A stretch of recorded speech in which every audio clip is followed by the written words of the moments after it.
guys, my name is Priscila Elias and today I'll share what, in my point of view, are the 6 best free tools for photographers that help me either with my editing process or with my workflow and productivity.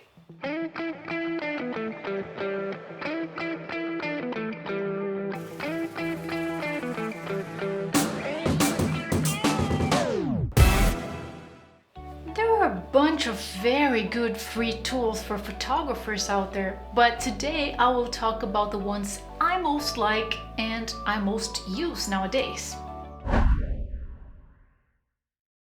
The first tool in my list is an app, and it is not an app that I use on a daily basis, and I will let you know why I do not use it often in a minute, but it is also one of the most interesting ones I came across lately. I was amazed by it, and I think it could be interesting to many of you also. This app allows you to recover blurry or very pixelated photos. It does an amazing job in sharpening and recovering images in a way I consider almost unbelievable. Before I go on and show you a practical example of the miracle this app can do, I will explain why I do not use it often. I don't use it often simply because I'm careful when taking my photos. So if I have a portrait session where I need to deliver 10 images, I will make sure I have at least 100 good photos in hands. For that reason, I don't need this app much.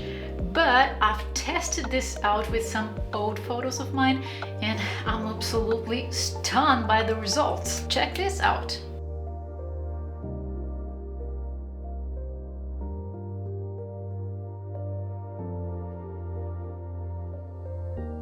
Now, please be aware that when you use this app, you might end up looking a little different than you really are. The reason for that is, in order for it to fix the image, the app pretty much reconstructs it using a huge image database to combine each part of the photo in a way that it'll look as much as the original as possible. But still, since it is using a database from the internet, it is still using someone else's nose, someone else's eyes. It is substituting compromised parts of the photos for high quality ones that are most similar to them that can be found in that database. That is how it reconstructs your image. Even when it's very similar, many times it's not absolutely the same. Other people might not even notice the difference, but in many cases you will, especially if you use more recent photos of yourself or of people you know well. Still, I find it pretty amazing. What do you think?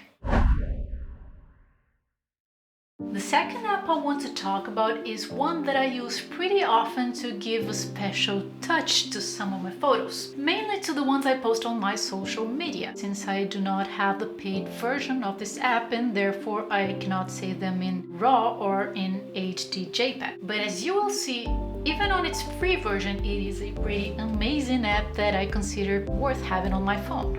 It's the LD app. This app will allow you to add flares, snow, rain, lights, fog, and other different types of overlays to your photos.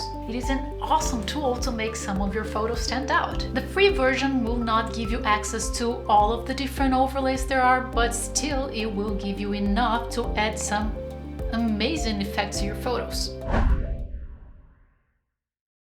The third app I consider being an awesome free tool for photographers is called Mojo. I use this app for most of my Instagram stories. If you follow me on Instagram, you've seen some of them for sure, because every week when I release new videos, I post a story with a layout done in Mojo. I also use it when I have special offers or any other news related to my work. It makes my stories look more professional and I absolutely love it. By the way, if you don't follow me on Instagram, please do it now. If you use the free version of it, you won't have access to all the layouts available on the app and you will have the Mojo logo at the bottom of your layout. I chose to buy this one because I use it a lot and to me it was totally worth it. But you can do a lot with the free version also.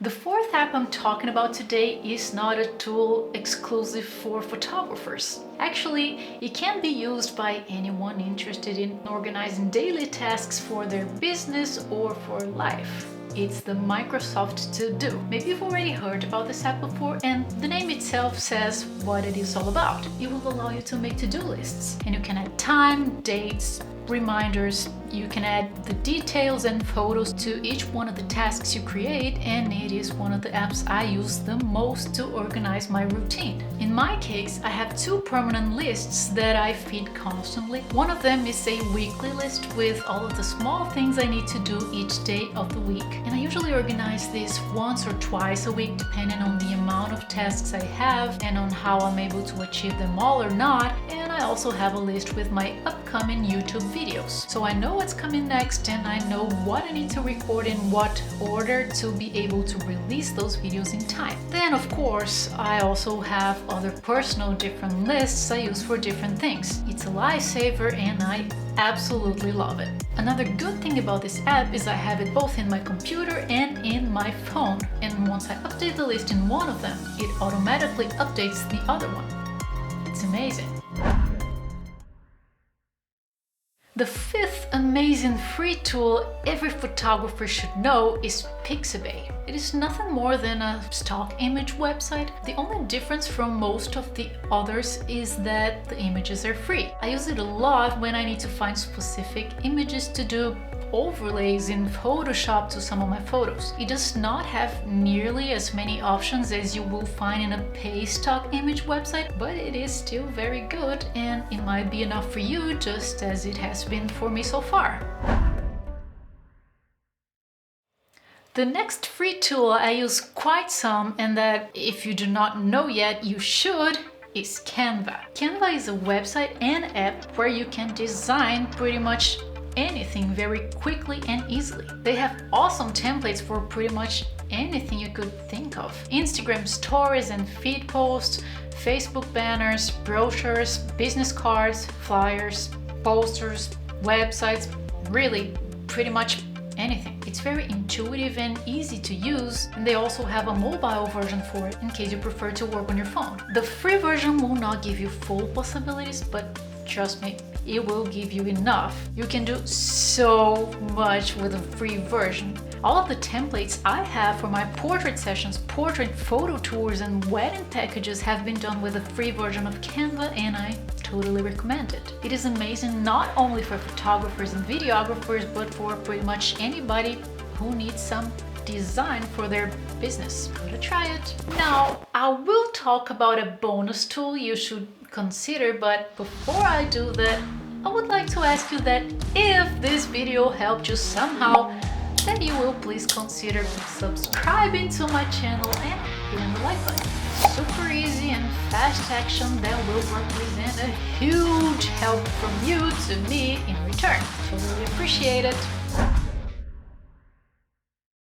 The last free tool you might want to consider as a photographer is the free mobile version of Photoshop called Photoshop Express. I use both Lightroom and Photoshop to edit my photos. I have the paid version of both of them, but if you do not want to invest in that straight away, then you might want to try this free version of Photoshop and get a feel of it. I really wouldn't recommend any other editing tool for color, light, and specific adjustments. So, how many of these apps did you already know, and how many of them are new to you? If you try some of them out, or if you already knew them, please let me know how you like them and if there are other apps you love to use for photography. I would love to catch up with some new stuff also. That is all for today, guys. Take care. Thanks so much for watching me, and I will see you in the next video. Ciao!